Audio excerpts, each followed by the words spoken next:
Hi guys, I saw this video and I've been thinking a lot about how long it takes to play a video game lately. So let's watch it. Right now, ask yourself, how many games do you currently have that are halfway finished that you tell yourself, yeah, I'll Bro, get like so many. I used to do this thing where I would download games, especially on my PlayStation. I would download games and I would never delete them until I got all the way through them. And then after a while of doing that, it became impossible to do that because I wanted to play other games and they were taking up a bunch of space.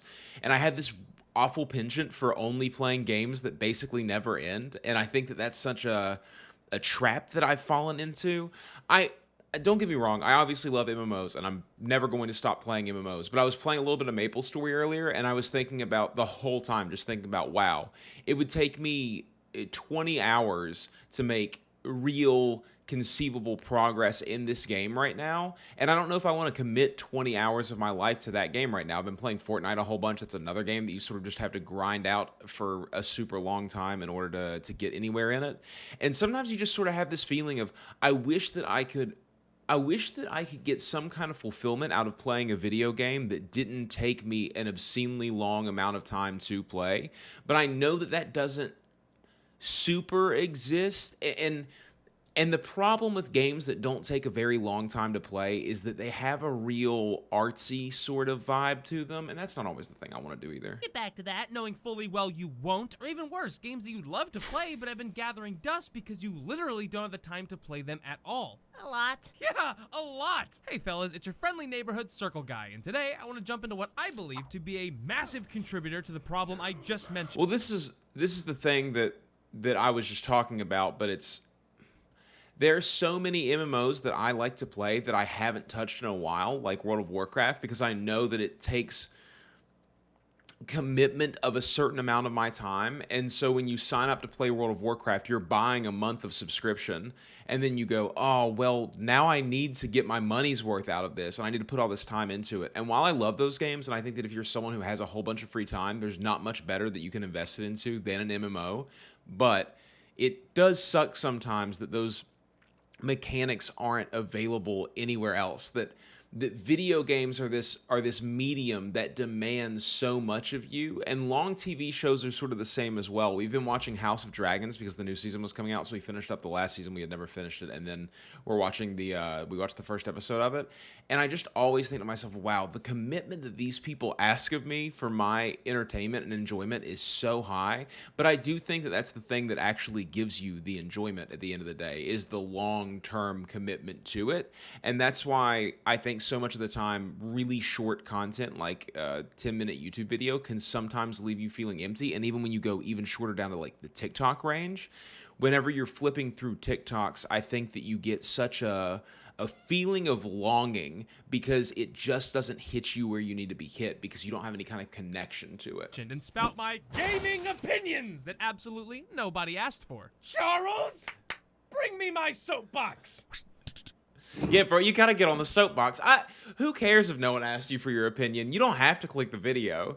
That's the thing that I'm always confused about whenever someone's angry at me on here. I'm just like, dude, I just posted the video because I like to post the video. You didn't have to. I didn't make you. I didn't have a gun to your head. Can I say gun? I don't think it is necessarily a good thing for every game to try to have hundreds of hours of gameplay. I 100% agree. Let me explain. Lately, I've seen this shift in mainstream gaming, this Hail Mary attempt at a forever game, something with endless content. I've been having, this is a really a new and vague sort of idea in my head, and I've been thinking about it a lot, of this concept of why gaming has gone in the direction that it has. And I know that a lot of it is to get money out of people, but it does seem so unbelievably lackluster in a lot of ways. I just remember in the old days when video games were way more creative, and maybe it's a similar problem to what we have with YouTube currently, where it just seems like everything has been done and it's really difficult to come up with a new idea because so much has been done, and back in the day there wasn't a lot that had been done yet. Maybe that's part of the problem, but it is really strange how, you know, there were games back in the day that were extremely good from small developers that came way out of left field and made absolutely no sense when you thought about them. Tomba is such a a good example of this, or even Jersey Devil or 40 Winks. And these games, they had flaws, they had problems. They were 6 to 7 out of 10 games, but they were so incredibly fun, and they didn't require an extremely long time investment. And I bet they would cost no money to make something like that now. But it's just, I get so sick and tired of people praising indie games, and then you go and play a whole bunch of indie games, and they're either some kind of Dark Souls knockoff, some kind of Metroidvania style knockoff. It's a dark gothic Metroidvania, or it's some kind of farming simulator, or it's some kind of cozy game. And I just think, can we not think of anything else to do? Tomba is a side-scrolling 2.5D adventure game where you jump on pigs' heads and bite them with upgradable equipment, a nuanced quest system, and an incredibly entertaining storyline that runs all the way through it. And I just think, how come we could do that in the year 1996, but in 2024, everything has to be one of 5 different kinds of games if it's an indie game, and one of 5 other different types of games if it's a big budget game. Something you could play infinitely. And I'm not talking about games that can It's a battle royale, but instead we're using spells. Oh, it's a MOBA game, but this one has aliens. be played as long as you want. I'm specifically talking about games with an I've played them. overabundance I've played of them already. strictly achievable things, quests, missions, moments, you know, that juicy content. Games like MMOs and certain And the way that people are, it's so peculiar to me, the way that people look for a new version of the game they've already played so aggressively. They say, oh, I had been playing Call of Duty for a long time, but I moved over to Battlefield because Call of Duty had gotten bad or whatever. But it's not, that's you know, that's your imagination, right? You know that Battlefield is going to implement so many of the same things that Call of Duty does, that the systems are going to be very similar, that you're basically going to be playing the same game. You're just convincing yourself that it's bad over here and good over there, probably because you've been watching too much content about it. It's such an interesting and peculiar thing to me that there is such an unquenchable thirst for one specific type of game. All of the MMOs that I like are games that I've played for quite a long time, or I found them at really specific points in my life.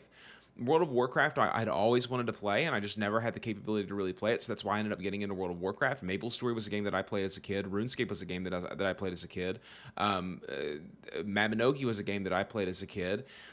All of these MMOs that I play, and then Elder Scrolls Online and Final Fantasy XIV came in different points in my life. Elder Scrolls Online came one time when I had COVID, and I had played Elder Scrolls Online before that, but only like the main quest line. I hadn't played any of the expansions. And then I got COVID, and I re-downloaded Elder Scrolls Online, and between bouts of sleeping and having a fever, I would just play through the entire Morrowind expansion in Elder Scrolls Online, and it made such an impact on me from having that experience with that game that I still play it to this day. But besides that, I don't know if I necessarily want another MMORPG in my life. I'm excited for the new World of Warcraft DLC. I'm always excited when new content comes out for RuneScape. I'm always interested when there's a burning event in MapleStory. I don't really care when an Elder Scrolls expansion comes out. They don't feel very important to me. But you see what I'm saying. I don't have any more room inside of me for those things, and I want something different and interesting. Something that feels fun and entertaining and gives me this sort of magic that video games used to try to capture, and the unabashed lack of fear to say no to things or to say yes to things was just something that we used to have so much more back in the day. I'm so sick of games being made specifically to be monetized, and I'm just aware that at this point the majority of games that come out are just not going to be made for me. They're made for some audience that's going to play them and spend a whole bunch of money on them, like what's the Suicide Squad game and those kinds of things. Just these looter shooters or team-based games or whatever where you unlock skins and you buy and all that. It's like, I got Fortnite already, dude. I don't need another one of those. Let's think of something else to do. Let's put some of that money to work trying to find good ideas. Make Tomba 3, dude. Make it. I don't care. It's been 20 years. RPGs aren't really new to this grind. I need you to slay 1,000 spiders for no reason whatsoever other than to increase playtime. Ooh, this is exciting. Does this come with a vest and a name tag? Because I wasn't aware I just clocked in my new place of fucking employment. Now, Yeah, dude. video game grinding has existed since the birth of at-home game consoles. Older games would increase the difficulty or remove checkpoints as a way to keep the player playing, mostly due to hardware limitations. When Yeah. your cartridge housed a few megabytes of storage, sometimes kilobytes. I remember the first game that I'd ever played with a save mode or like a save file on it was Super Mario World, where you could actually save your progress and be able to come back to it later. And that was so mind-blowing to me because the majority of games that I had played prior to that, Sonic 2, the Toy Story game, the Lion King game, Aladdin game, all those kinds of games you just had to play through them. They might have had a password system, but who wrote down passwords? It was up to the developer on how to keep I wrote down passwords. Actually, I used to have pieces of paper that I would fold up that had all the passwords written on them, and I would put them inside of the Sega Genesis box. tethered while simultaneously making sure you didn't blaze through the game. It was clever, often bullshit, but an understandable practice. This Yeah. isn't necessarily what I'm getting at here. And that's what Dark Souls does now too. I mean, the interesting thing about Dark Souls, and whenever people tell you that this game is going to be really hard and it's going to piss you off and all that stuff, all that's true, but you can get through Dark Souls. It's a video game. It's designed for you to beat it. You can play through it, and as long as you can keep your cool, there's no chance that you're going to not be able to beat Dark Souls. And you're really missing out if you haven't played Dark Souls already, because as that game ages, I think that we will start to see more and more and more and more and more of its flaws over time. And I know people are going to think that I sound crazy, but there are definitely things there, and it's going to look dated, and things are going to come about from that over the years. So really, you owe it to yourself to play it as soon as possible. And if you're someone who's a gamer, that you've heard about that game all the time and you think there's all this, just try to put all of the baggage to one side and play it. Even if you're someone who only plays Stardew Valley and cozy games, go try out Dark Souls. It's really incredible. It's one of the best RPG experiences that I ever got to have, especially my first time playing through it. And once you beat it, you can beat it over and over and over again, and it's significantly easier each time. But it's the foundation of this fabricated playtime that I want to jump into. It matters knowing this, but being able to differentiate this somewhat necessary archaic version and the new abomination we'd later receive. But sure, I get it. We want our games to last a while. We never want fun experiences to And I do really like long playtime games. I don't want to get across the point here that I don't like long playtime games, because I know that I've said over and over again how much I want to live inside of a world and actually experience it for a long time. And that's true. I do. I like to experience a game over a very long time. But I do hate when I'm playing a single player game, say like a Final Fantasy game, Final Fantasy 14 even, and you're going through the storyline and you keep feeling like, did you have to put this part in this game? I know that you just did this to keep me playing. It's not interesting right now. I don't care about this little offshoot of what's going on. Just keep me going through the part that I'm obviously interested in, that I've wanted to keep playing this whole time. to end. And on top of that, we also want some bang for our buck. Nothing feels worse than being hyped for a game for months just to have it last a few hours. But I got some issues with how every single god— Well, I really like how a lot of times nowadays you can get your games basically for free, either through Xbox Games Pass or PlayStation Plus or any of those things. And you can play through a game that only lasts 10, 15, 20 hours, and you don't feel like you got super ripped off. I really enjoyed Control. If you guys haven't played Control, oh my goodness. This might be a game that not a lot of people have played.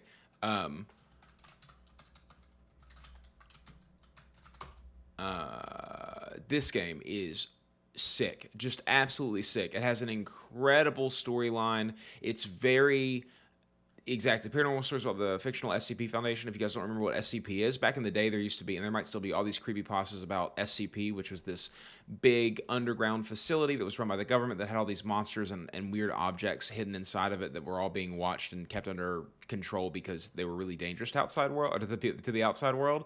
And Control is really along the lines of that. The combat is super satisfying. The storyline kept me going the whole time. And after 15 hours, I was done with the game. And it was amazing. And it was totally would have been worth $30, $40, but I got it for free from PlayStation Plus, and it was definitely worth free. goddamn game is expected to last forever now. Live service games drip feeding their players with season after season of updates, reuse content, weird time-consuming systems where they don't need to be, crafting, and literally fucking everything, it seems. And these things aren't fun. This is what really frustrates me the most about it, is that I want a really long game, but I want that game to be actually fun. I don't want to feel like I have some kind...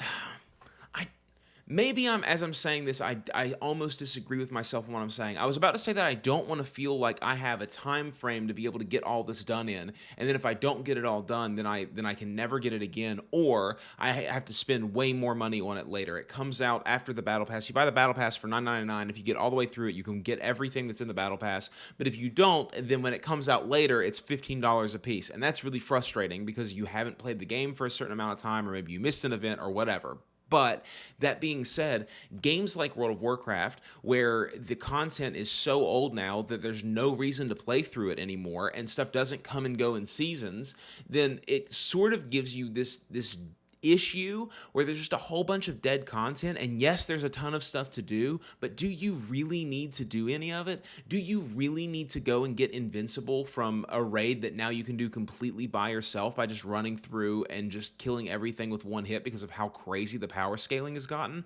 I don't know. I don't know what the answer is to it. I want a world where we're all living in and we get to walk around and interact with each other and have really important things, and there's rewards for doing those important things. Maybe you run the smith shop in this one town and travel is so difficult that people actually set up shop in that town and they don't venture out super far, so that you're super useful to the community in that town. But in order to do something like that, you almost need a player base that's the size of a real world, so that you can have all of these different towns and all these different places to fit all of the people who are going to play that game. But that's what I think that the end game for video games is. I used to imagine that shit all the time when I would be sitting around in my room as a kid and just thinking about what video games would be like in the future.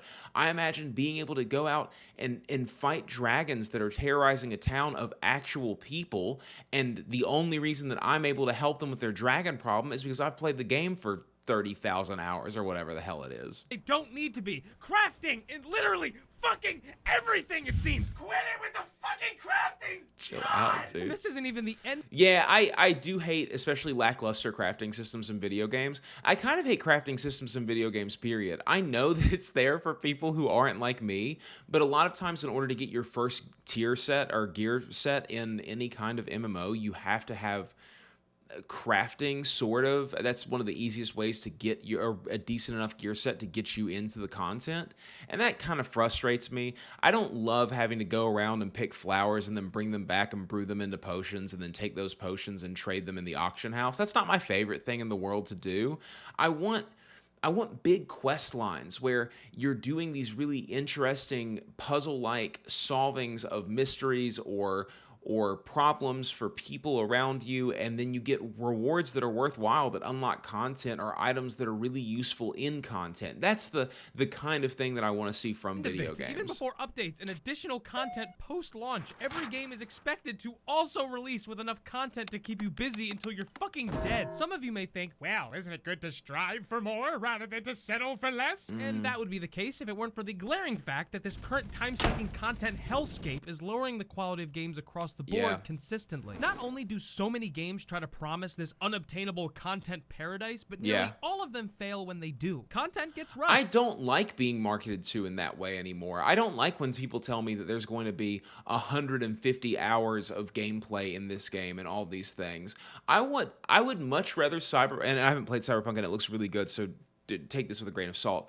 I would much rather Cyberpunk have a really compelling, really interesting narrative that pulls me all the way through the game in 30 hours than have all of these side missions where you show up to this area and it's like, oh, this area is controlled by the gear punks, and now you need to kill 30 of these gear punks in the area to take control of this little zone. I just couldn't care less about that kind of thing in a video game. I get that they are a problem problem, but tell that to me through a narrative, and then when I solve that narrative, then have the world change to show that I've solved that narrative. It's a single-player game. It doesn't need to have repeatable missions.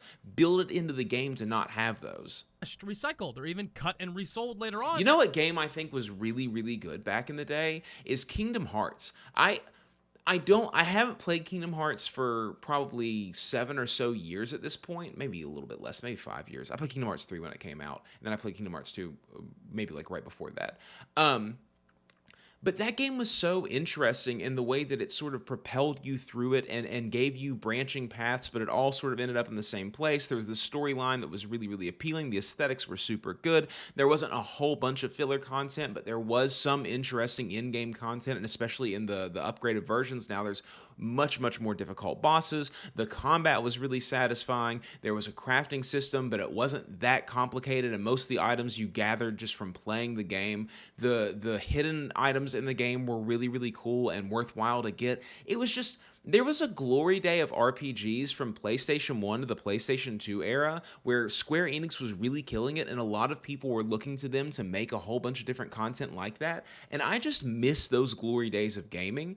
And I know that there's probably a lot of people who are quite a bit older than me when those games were coming out, and you look at Final Fantasy VII, Final Fantasy X, Kingdom Hearts, those games as being really lackluster RPGs. And I know that Morrowind was out at the time, and that was a much deeper experience for probably you guys. But for me, that was just such an entertaining and fun thing to do. And then I play a game like Final Fantasy Stranger's Paradise, and it's just this it's just this Armored Core style map with a bunch of dots all over it. I have no feeling of where all of these things are placed. There's no explanation of how I'm traveling between place to place. There's these weird little dungeons that I go through that then have a boss at the end. And while the combat is satisfying in that game, I don't love having to go through all these different job advancements and everything. Just why is it so hard to make an experience that's compelling nowadays? What is that? At an additional cost. A finished game filled with a ton of content and post-launch content on the way being developed during a spike in crunch culture is the single worst recipe an evil witch could brew up in her comically large evil cauldron. What are we making, Master? Infinite Radiant Quest! So what exactly is content? Nowadays, games want to be a buffet of content, where not really much of it is that great, but oh wow, holy shit, there's so much here. Of it, They even got that weird-ass dumpling with old... 100%, and I feel like so much now we're being sold $60 games that are proof of concept test demos for mechanics that are trying to be built into one game. I feel like ever since Final Fantasy 15, everything that Square Enix has put out under the brand of Final Fantasy has been them trying to figure out what they're going to do for their next actual game. That whenever Final Fantasy, maybe it's 17 or 18 or 19 or whatever it is, comes out, that's finally a decent Final Fantasy game that's complex and has enough content on launch and doesn't have to cut out a whole bunch of the story and doesn't have to try to tell it all through all this tactile and DLC at the end, and has a combat system that is really, really compelling. Maybe when that game comes out that all of this will have been worth it. But think about how much money you had to pay just to keep them afloat so they could develop it. And it is kind of frustrating that video gaming has come so far that now we don't get these experiences every single time. Final Fantasy 7, 8, 9, and 10 were all kind of the same game, just with slightly different mechanics, but the idea was the same. It's a top-down overworld. You run around, you get into a turn-based battle that happens in a random encounter rate. You have some type of battle system that has some kind of special little thing onto it, materia systems, the sphere grid, the job systems, something that's special about that Final Fantasy game, and then there's a really compelling story wrapped over top of it. But ever since then, it's been this, what can we do different, way different this time? Final Fantasy 11 was an MMO. Then Final Fantasy 12 was this new kind of real-time battle system. Then Final Fantasy 13 was a giant hallway where they were trying to move more into real-time combat. Final Fantasy 14 was another MMO. Final Fantasy 15 was an open world finally, and you had real-time combat that actually felt good and snappy. Final Fantasy 16, they upgraded the content or the combat to like Devil May Cry style combat. And then it's just, I appreciate all of those things for what they were, and I still like those games, but, you know, I just I miss that Final Fantasy VII was like a 40 to 50 hour game where it felt like so many interesting things happened in it, and I can just remember all of those plot points in my brain, and it didn't matter that I was just doing the same turn-based combat over and over and over and over again. I wanted to get was it Knights of the Round, that summon? I wanted to get all of my materials leveled up. I wanted to get everyone's ultimate weapon. It was important to me. And I played Final Fantasy 15, and by the end, I just wanted it to be over. It felt like that they just rushed everything through it, and it's just so frustrating. Sometimes they'll even add to it and drip feed paid content like battle passes, and other times they'll have seasonal. And that's why I've stopped buying games right when they come out. It has to be an unbelievably special game for me to buy it right when it comes out, like Elden Ring, or else I'm just not going to do it, because I've been burned so many times buying Final Fantasy 15 for $16 or $60.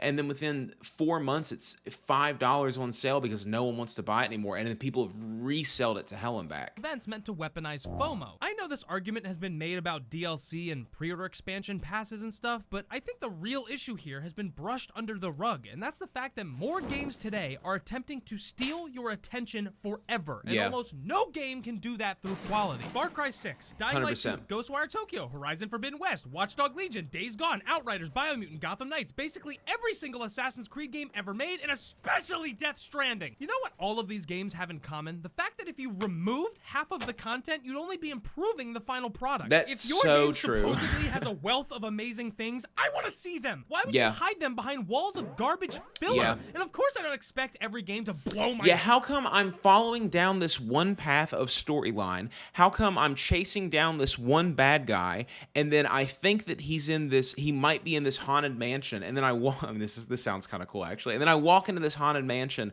but it's actually some other bad guy who has their own mini arc inside of this other arc that I'm already enthralled by. Why do we have to do that? And it's fine if you do it, but don't make it another 8-hour detour. Make it 2 or 3 hours. When you're playing Chrono Trigger, those plot points go by fast. You're in jail, and then you're out of jail in 30 minutes. And that's how long it takes to get to the next set of things that are happening. That's how long it takes to get to the future. And then you're in the future for about an hour and 10 minutes. And then you're out of the future, and you're back into the ancient past again. This is the way that games are supposed to move. If you have a whole bunch of content, but that content is actually one thing, if your plot points are 9 hours long apiece and you have 10 of them, that is significantly worse than having 30 plot points that are 2 hours apiece. It just straight up is.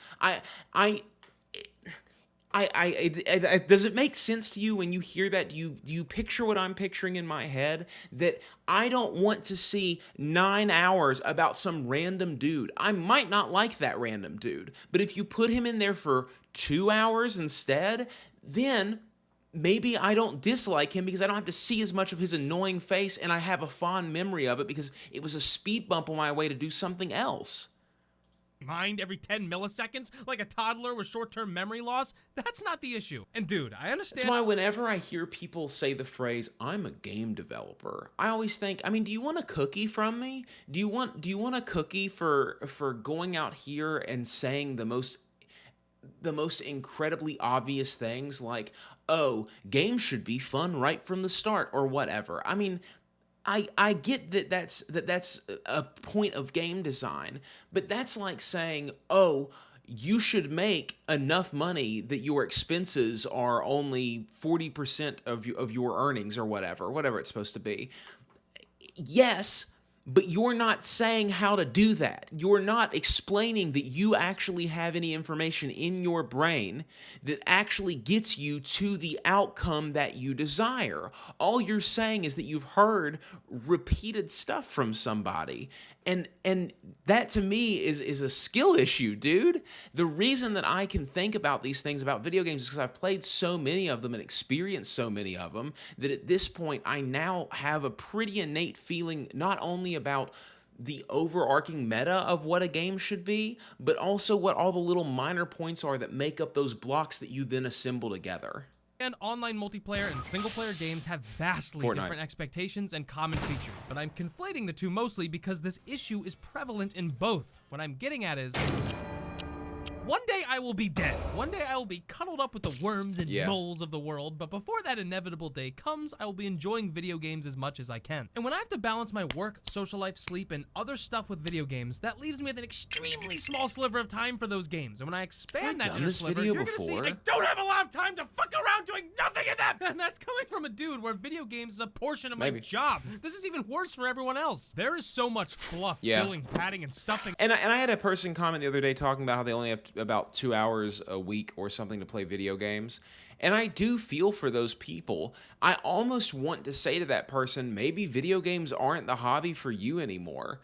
And that sounds absolutely terrible.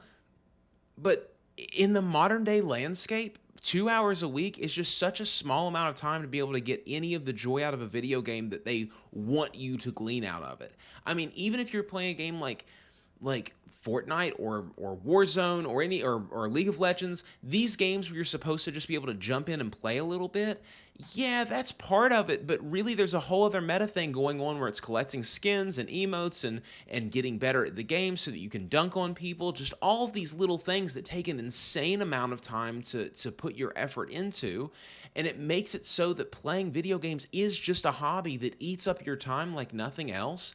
And, you know, a lot recently I've been very busy and haven't had quite the time to devote to video games.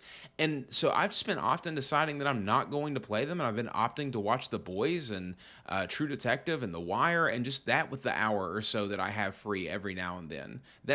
That's a much more rewarding use of my time once in a while than playing a game that I know that I need to put 150 hours in this season alone in order to finish the battle pass so that I can get all the skins so that I don't have to pay $15 later, so that in 6 months, whenever that skin has for some reason popped off, I can put it on and be a cool kid who has that skin. In modern video games, and the longer a game's average playtime gets, the more you're gonna find it. Waiting to make something, forced long travel, backtracking, randomly imposed roadblocks that only exist to increase game length. As a kid, these things are awesome because you have all the time in the world. But when I hop on a game now for 2 hours and get almost nothing done, I feel like a damn stooge. Yeah. Nowadays, someone will recommend me a game like, yeah, it's pretty good. It's only It does feel really bad. It feels really bad when you log into a game and you make 10% of what you would think would be progress. That you play for 2 hours and then you get done and your level hasn't even gone up, or you haven't gotten any new gear, or you haven't advanced the story and you're just doing fetch quests and all that stuff. That does feel really bad, and I will agree with that. But people want to point the fingers at specific games. They want to say, MMOs are the problem. All MMOs are this. It's like, no, that's what MMOs are. That's the design of MMOs. They've always been that way. They've always been giant time sinks. They're never going to change. That's what that genre is. You need to be going and pointing your finger at the people who used to make games that were a lot of fun and now are making games that aren't fun anymore, that take 60, 70, 80, 150 hours when they used to make games that took 20 hours and we thought that they were extremely long. That's who you need to point your finger at. Maybe it's like when Elder Scrolls Oblivion came out, everyone just said, oh, every game needs to be super long now. It's like, no, Elder Scrolls Oblivion needed to be super long. Not every game needs to be super long. Continue to make games that are 20 hours, please. about 6 hours long, but... What did you just say? It's about 6 hours long? You don't know how much I needed to hear that. What the hell is wrong with you? Because it's a goal that's actually attainable. Yeah, Jumping back to that backlog of unfinished games, 6 hours is a little too short for me. I want a game to be about the length of a season to 2 seasons of a television show if it's a single-player game. And honestly, I don't really want to play many more multiplayer games. I appreciate that they're still coming out with interesting experiences. I downloaded Dark and Darker the other day, and I'm excited to play that game. But, like, give me more single-player games that are consistent and concise. Previously mentioned in the intro. Really?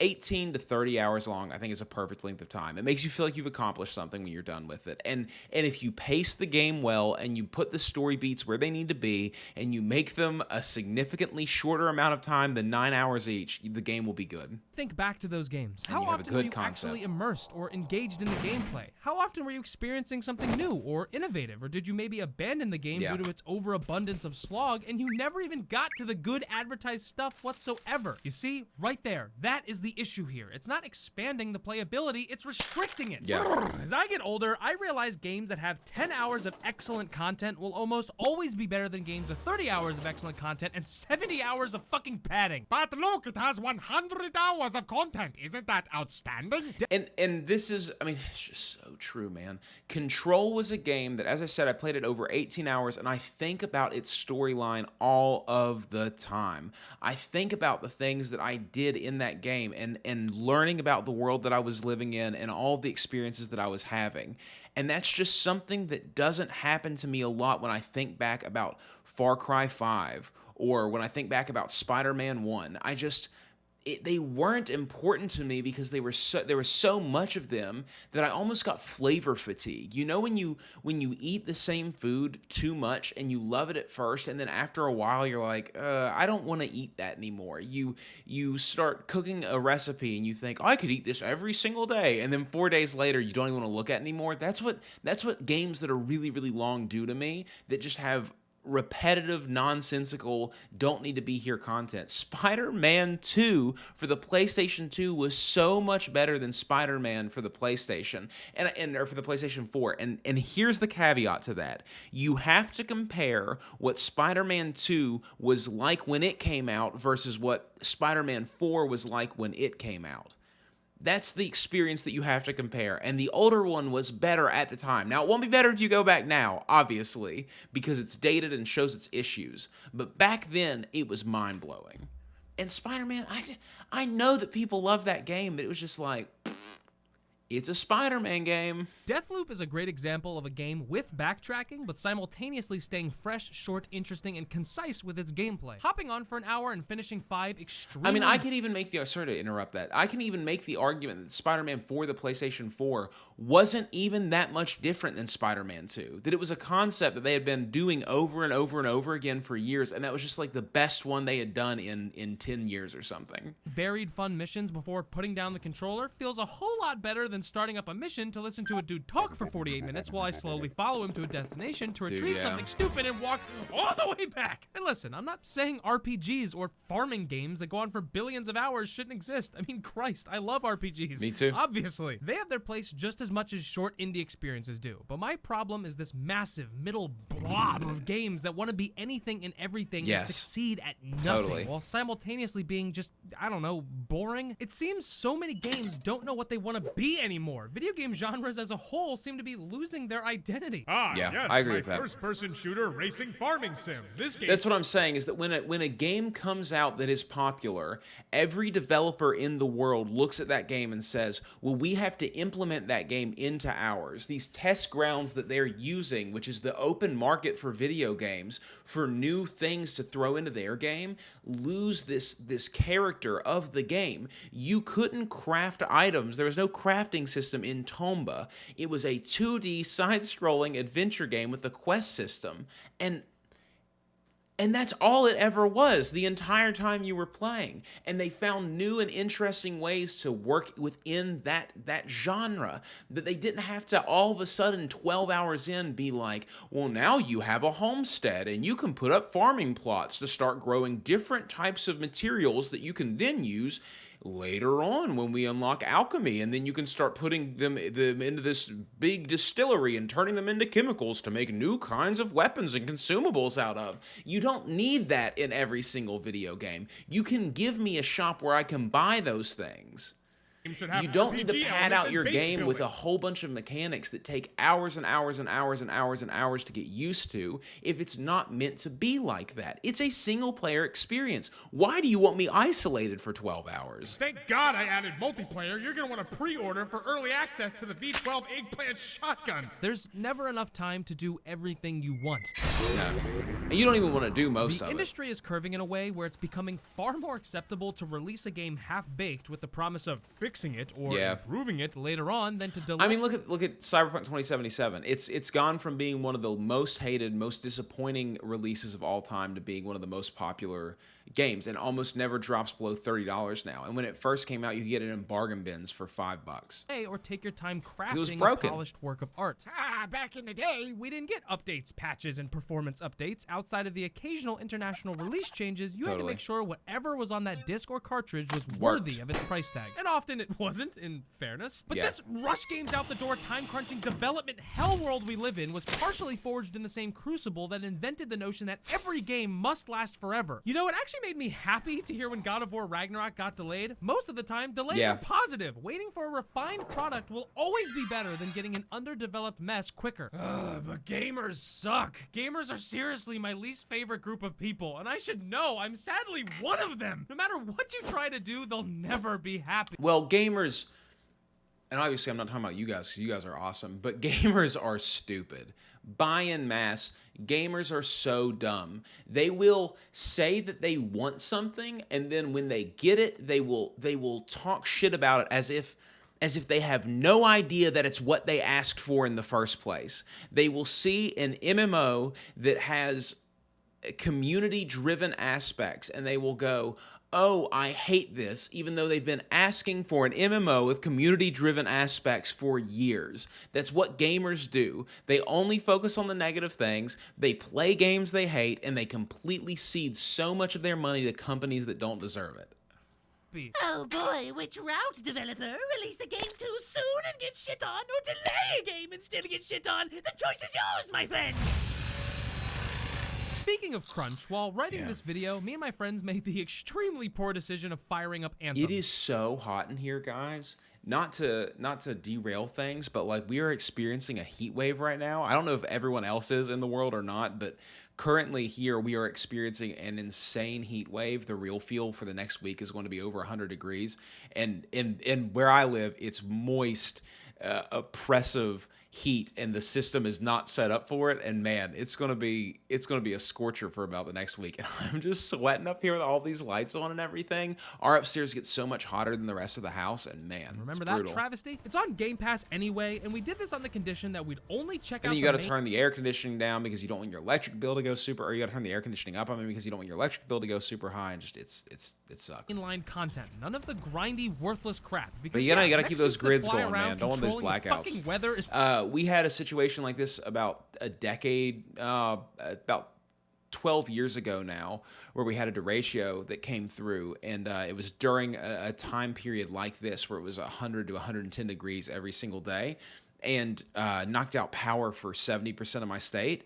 And man, I remember just laying on the floor and just sweating profusely for days. It took 2 weeks for power to get restored where I lived. It was brutal. pretty badass. And you know what we learned? The art design is breathtaking. The sound design is superb. The game plays and feels amazing. Everything is snappy and crisp. Just flying around is enjoyable. But you know what isn't enjoyable? What was you talking about? Release the Sorry. game too soon and get a game instead. The extremely poor decision of firing up Anthem. Remember that travesty? It's on Game Pass anyway, and we I did do this not on the remember condition that Anthem. we'd only check out the mainline content. None of the grindy, worthless crap. Because yeah, mech suits that fly around controlling the fucking weather is pretty That is badass. really cool looking. And you know what we learned? The art design is breathtaking. The sound design is superb. The game plays and feels amazing. Everything is snappy and crisp. Just flying around is enjoyable. But you know what isn't enjoyable? The fact that this game went through development hell trying to be a Destiny killer by adding grindy, unintuitive, stupid systems Yeah. that uproot you from the I mean, that's the problem with Destiny too. All people wanted was an MMO based off of Halo. That's all people were looking for from Bungie. And then they gave you just this incredibly bastardized version of what you wanted, and then people still play it because they love Bungie so much. And I just think that that's so bizarre. I have enjoyed time with Destiny, don't get me wrong. It has been fun at times, but like, it just could have been so much more, and it wasn't, and I hate the games try to do that. You know what game I just thought about that this sort of reminded me of? Do y'all remember 2 Human that came out for Xbox 360? That game had pretty fun combat, and it looked really, really cool before it came out, and and I want to say it had some kind of problem where they had to pull it off shelves or something because it had stolen some of the softwares. But that game was always a really interesting game. I remember renting it when it first came out. It was fun. Actual fun moments just to shove some UI disaster or worthless dialogue in your face. Anytime you're caught red-handed having fun, the game forces you to stop everything you're doing so you can go not have fun. Thank God, Classic. fellas, I forgot these games were supposed to make me miserable. What? These types of games hold the concept of endgame content over your head as if you have to sift through the garbage to make it to the real game. But guess what, dipshit? I didn't make it to the— And a lot of people tend to think that I'm always arguing for that concept. Whenever they hear me say that this game is 200 hours long or that this game you have to put a lot of time into it, they say they get angry and they say you shouldn't have to wait until the end game for the game to get good. And I 100% agree with you. You will never catch me disagreeing with that concept. But I enjoy the process of getting to endgame in a lot of MMOs. I enjoy the adventure of working my way through kind of tedious content in Final Fantasy XIV, in World of Warcraft, in RubeusCubeus, in all of those games. To you think that the only thing worth doing in those games is raiding. To me, I like leveling. I like getting new gear. I like doing quests. I like getting mounts and exploring the world. These things are fun to me. And I know to other people they're not. But there's a weird thing that's going on where a lot of people are like, just enjoy the experience. And other people are like, I shouldn't have to enjoy the experience to enjoy the experience. I just think, dude, you're misunderstanding what I'm saying. I like the process of experiencing a new video game that I'm going into and know that it's going to be a slog and a grind fest. But I don't want every game to be like that. I don't need them to be like that. I want more controls. I want more Tombas. I want more Super Mario 64s. I want more Banjo-Kazooies and Battletoads and Sonic and just... And I don't want them to be remakes and rehashes of those IPs. I want people to come up with new things that are good in a different way that I haven't seen before. It's like when someone comes out with a really good movie, it's not because it's a rehash of Star Wars. It's because they came up with a new idea. Hereditary was not Scream. It was a different kind of horror movie. Parasite wasn't Halloween. It was a whole new thing. And that's what video games need to do. They need to come up with interesting concepts that haven't been seen yet and then put them out to have fun with. And you can do that through having new characters. I mean, look at what Shovel Knight did. Shovel Knight's a great example of a game that came out over the past couple of decades that was absolutely a great game. And it wasn't just a rehash. I mean, like, oh man, it was DuckTales. No, I mean, but you see what I'm saying. It was a game that just threw together something and made something that was charming and fun to play and compelled you to continue to play it. And you really hadn't seen anything like that before. It had this like storyline that was going on. It was borrowing things from Mega Man and DuckTales and these old school games, but put them together in a fresh way and just...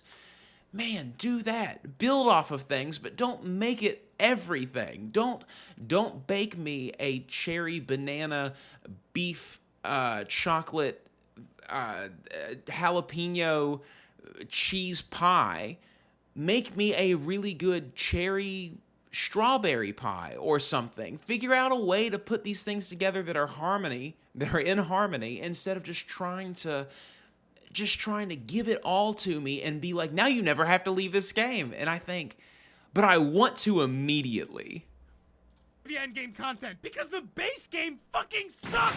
Anthem could have been an extremely fun 8 to 10 hour co-op action game, but we just couldn't have that, because BioWare was apparently visited by 3 ghosts that night! The ghost of a worthless open world, the ghost of repetitive missions, and the ghost of tedious, stupid crafting! Yeah.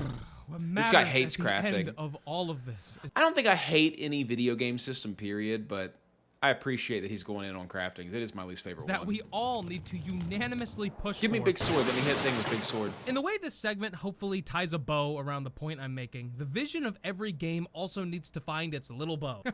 Look at him go. Oh, whoa, shit. I firmly believe aimless single-player checklist games are some of the worst games ever made. They don't Totally. respect your time, they don't strive for anything meaningful, they're a job with no pay and a boss that demands too much of you. These forever endlessly supported multiplayer games would always rather drag a carrot on a stick than actually make worthwhile gameplay features. There is a wealth of outstanding AAA and indie games that don't fall into this massive, all-consuming category that I challenge you to seek out and enjoy. Here's an extrememly varied list of games that properly appreciate your time, that you can utilize as Let's see what they are. medicine whenever you feel yourself falling into these traps. Deathloop. Haven't played Deathloop. Disco Elysium. Definitely played it. Incredible. Neon White. Haven't played it. Earth Defense Forces. I have played that. Stray. I've played it. Inscription. I haven't played it. Hyper Light Drifter. I haven't played it. Prey. That sounds really familiar. Inside. I've played it. Deep Rock Galactic. I've played it. Vampire Survivors. I've played it. Grow Home 1 and 2. I haven't played it. Firewatch. Haven't played it. Almost played it. Stanley Parable. I've seen so many videos on it. I'll never play it. Peglin, Ready or Not. Yeah, a lot of these games are really interesting. I mean, Disco Elysium is the one that comes the closest to being the thing that I'm talking about out of all of these. Stray is okay, but it does fall into that same indie genre that started back when... What was that game called? Inside is the exact same type of game. And Firewatch is kind of like it too. What was that game called?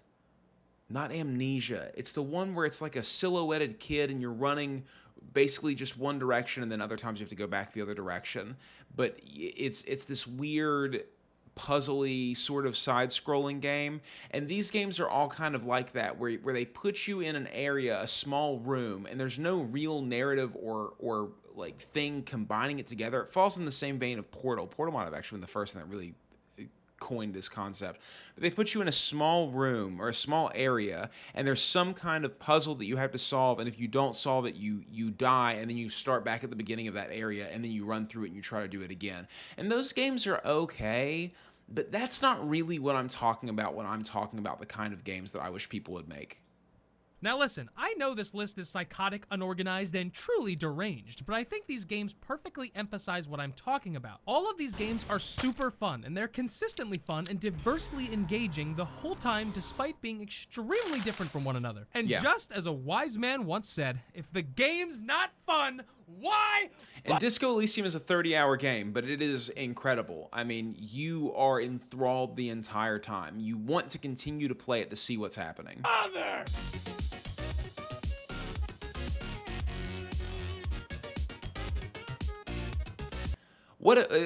He makes such good content. Circle Tunes, all these guys who animate like this are just so incredibly good. And if you haven't ever done animation before, you have no idea how difficult it is to make a video like that. So go give this video a like and subscribe to Circle Tunes HD too. I mean, it's just a problem of the world that we live in currently, where every company wants to stab every other company in the back in order to take a huge share of their market portion, because there's only so many dollars floating around and every company wants to be the one who owns all the dollars. So because of that, we get these games that have all this stuff in it that you'd rather not do, instead of just making a game that we then play for 20 hours and then get rid of it and not play it anymore. And that's totally cool, dude. But it might be because of reselling, honestly. If the game continues to go on forever, you'll never resell a game. But if you resell a game, it can take a sell away from the person who made the game, and they don't want that. So, it's a problem. I want more games that remind me of the ones that I used to play when I was younger, but applied to modern day game making. Legend of Dragoon was an interesting game. Chrono Cross was an interesting game. Final Fantasy VII, Thousand Arms. These games were all interesting RPGs. Blasto, Jersey Devil, Tomba, 40 Winks, Mario 64. These were all really interesting platformer games. Perfect Dark Zero, GoldenEye, these were interesting first-person shooter games. And I hate that now we've evolved to this point where if GoldenEye would have come out, if GoldenEye would have come out and then Perfect Dark would have come out after GoldenEye, they would have been like, well, we have to do absolutely everything GoldenEye did, and then we have to do a bunch of other stuff that Super Mario 64 did, and then we have to do other stuff that Tomba did. We had to put quests in here, and it's so much that you don't want to do all of it. It's counterproductive to the game. They made a game, and then they said, okay, that game's good. Now let's put in a whole bunch of stuff that deter people away from wanting to play this game because it's just pointless. It doesn't add to it. It just needs to be here because that's what people expect from games because Fortnite did it. And I think that's so dumb.